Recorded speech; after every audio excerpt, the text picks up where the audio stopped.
بسم الله الرحمن الرحيم. تحية طيبة للجميع، والسلام عليكم ورحمة الله تعالى وبركاته. وبعد مداخلتي ضمن فعاليات المؤتمر الدولي الصور الدلالية والرمزية للمدينة العربية في السينما الأدب المعاصر من تنظيم أكاديمية الوهراني للدراسات العلمية والتفاعل الثقافي من وهران الجزائر، ستكون موسومة بالوسم الآتي: سردية فضاء المدينة في السينما الجزائرية، قراءة في ديناميات الحي الشعبي والفضاء الرسمي. فهذا الموضوع في حقيقة الأمر يفتح أفقا نقديا جديدا في دراسة المدينة الجزائرية كفضاء سردي بصري عبر تفكيك العلاقة بين الحي الشعبي والفضاء الرسمي في السينما. فبالتالي تكون هذه المداخلة بمثابة قراءة في التوترات الرمزية التي تشكل الوعي الجمعي والهوية الحضارية. وانطلاقا من ذلك ستكون المداخلة ضمن حقل الدراسات السيميائية والسردية للفضاء، وتطرح إشكالية مركزية تتمثل في كيف تبنى سردية المدينة الجزائرية في السينما من خلال جدلية الحي الشعبي والفضاء الرسمي.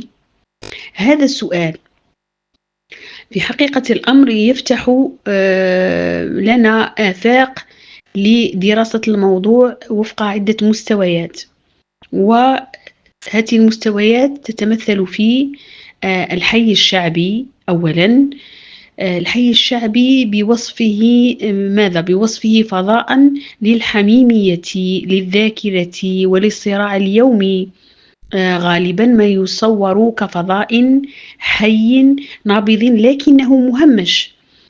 ثانيا، الفضاء الرسمي ربما يكون في شكل مؤسسات، ساحات، مبانٍ حكومية يمثل السلطة، النظام والتمثيل الرسمي للمدينة.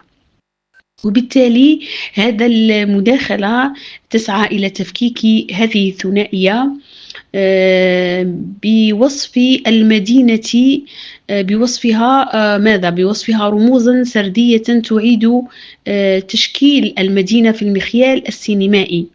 فالمداخلة كما قلت ستعتمد على مقاربة سردية سيميائية تستند إلى تحليل المشهد السينمائي، كيف تصور الكاميرا الحي الشعبي، هل من زوايا ضيقة حركية فوضوية، وماذا عن الفضاء الرسمي، هل يصور من عال بثبات وبجمالية هندسية. ثم تفكيك الخطاب البصري، كيف تبنى الشخصيات كذلك داخل كل فضاء، هل سكان الحي الشعبي هم أبطال القصة، وهل الفضاء الرسمي يمثل عائقا أو سلطة.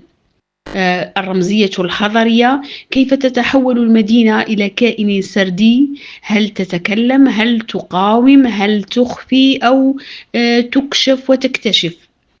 وبالتالي هنا في هذه المداخلة نركز على إعادة الاعتبار للمدينة كفاعل سردي لا كمجرد خلفية للأحداث، كما نسلط الضوء على السينما الجزائرية كأرشيف بصري للمدينة يوثق تحولاتها الاجتماعية والسياسية، وتساهم كذلك في بناء نظرية جزائرية لتمثيل الفضاء الحضري في السينما، وهو مجال قليل التناول في النقد العربي. الآن ننتقل إلى البعد الرمزي والثقافي. الحي الشعبي في السينما الجزائرية غالبا ما يجسد ماذا؟ يجسد الذاكرة الجماعية بما فيها من حنين، طفولة، ثورة، ويجسد كذلك المقاومة اليومية. المقاومة اليومية أقصد هنا المواقف ضد التهميش مثلا، ضد النسيان، ضد النظام، ضد السلطة.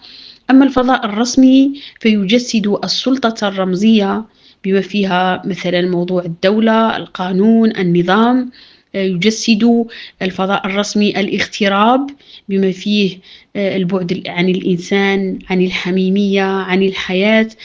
فهذا التوتر، هذا التوتر ينتج سردية حضارية أستطيع أن أقول تشبه القصيدة، مدينة تحكى، تقاوم وتعيد تشكيل ذاتها.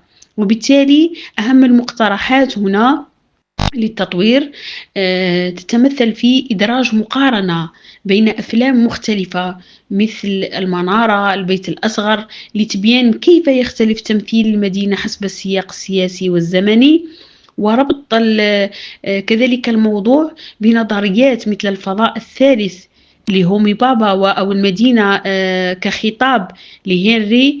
كذلك اقتراح إطار نظري جزائري لقراءة المدينة في السينما يستقى من التجربة الحضارية الجزائرية نفسها.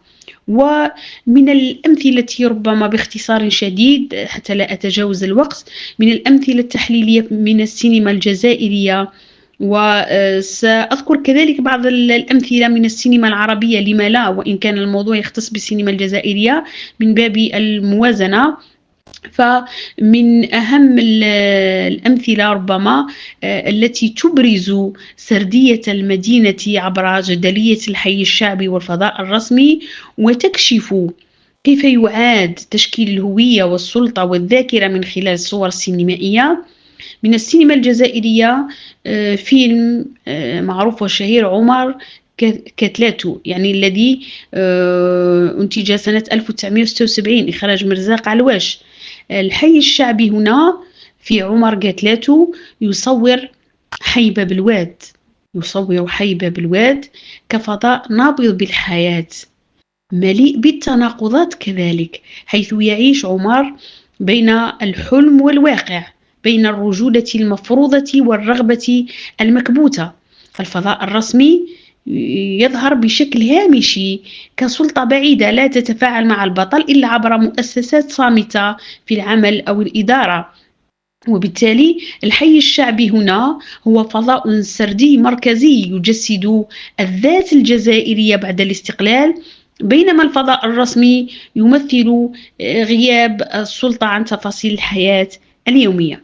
مثال آخر فيلم السطوح 2013 لمرزاق علواش دائما. فالحي الشعبي يتمثل في ماذا؟ يتمثل في السطوح التي تتحول إلى فضاء بديل حيث يعيش المهمشون كل في عزلته فوق المدينة. أما الفضاء الرسمي فيظهر كمدينة تحتهم منظمة لكنها لا تراهم، يعني هي بعيدة عنهم.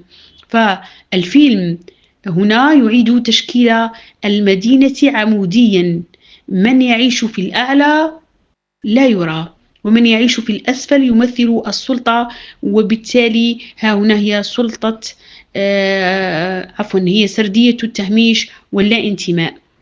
وهذه أمثلة قصيرة جدا من السينما الجزائرية. من السينما العربية كذلك توجد أمثلة كثيرة في فيلم باب الحديد 1958 إخراج يوسف شاهين. الحي الشعبي تمثل في محطة القطار، وهي فضاء هنا شعبي مزدحم مليء بالشخصيات الهامشية، حيث تتقاطع القصص المتنوعة المتفردة المتميزة. الفضاء الرسمي تقريبا غائب، لا سلطة واضحة، مما يبرز ماذا؟ يبرز الفوضى والاختناق. فالمدينة هنا تروى من الأسفل من منظور المهمشين، وتصبح المحطة رمزا للعبور والضياع. وغيرها كثير من الأفلام، فيلم المدينة 1999 إخراج يسري نصر الله. فالحي الشعبي حي شبرا يجسد الحلم المكسور، حيث يعيش البطل بين الرغبة في الهجرة والواقع القاسي. أما الفضاء الرسمي فيظهر كسلطة قمعية تراقب وتحدد المصير. يصور الفيلم المدينة كفضاء للانكسار، حيث الحي الشعبي يمثل الأمل والفضاء الرسمي يمثل الإحباط. وغيرها من الأفلام، فيلم بيروت الغريبة 98 900 وألف إخراج زياد دويري من لبنان. الحي الشعبي يصور ماذا؟ يصور بيروت من منظور مراهق يعيش في حي مختلط، حيث الحرب تعيد تشكيل الفضاء. أما الفضاء الرسمي فيمثل الانقسام، الحواجز والحدود. فالمدينة تصبح سردية للانقسام، والحي الشعبي يجسد ماذا؟ يجسد المقاومة اليومية للتمزق. وفي الختام أقول ختاما سردية فضاء المدينة في السينما الجزائرية يعني سؤال جوهري تمحور في كيف تبنى سردية المدينة الجزائرية في السينما من خلال التوتر الرمزي بين الحي الشعبي والفضاء الرسمي. في هذه المداخلة يعني المداخلة تمحورت حول هذا السؤال الجوهري. فهذا السؤال كشف عن عمق العلاقة بين الفضاء البصري والهوية الحضارية وبين الصورة السينمائية والخطاب الاجتماعي. كذلك تحليل ديناميات الحي الشعبي. الحي يجسد الذاكرة الحميمية المقاومة اليومية. في أفلام مثل عمر قتلاته والسطوح يصور الحي الشعبي كمنطقة تفاعل إنساني لكنه مهمش من السلطة الرسمية. تفكيك الفضاء الرسمي. الفضاء الرسمي يمثل السلطة، النظام والتمثيل المؤسسي للمدينة، لكنه غالبا ما يصور كجامد بعيد عن الإنسان أو كقوة رقابية. في المدينة ليسري نصر الله وبيروت الغريبة لزياد الدويري يظهر الفضاء الرسمي كحاجز نفسي واجتماعي.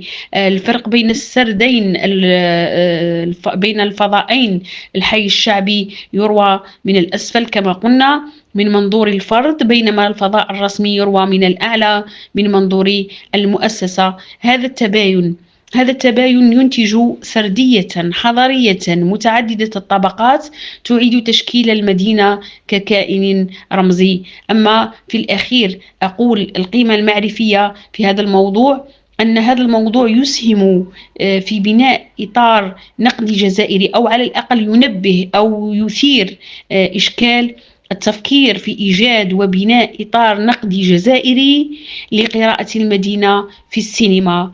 هذا الإطار يراعي الخصوصية الثقافية والاجتماعية، وبالتالي هنا تفتح آفاق جديدة للبحث في العلاقة بين الفضاء السرد والهوية ضمن سياق بصري عربي.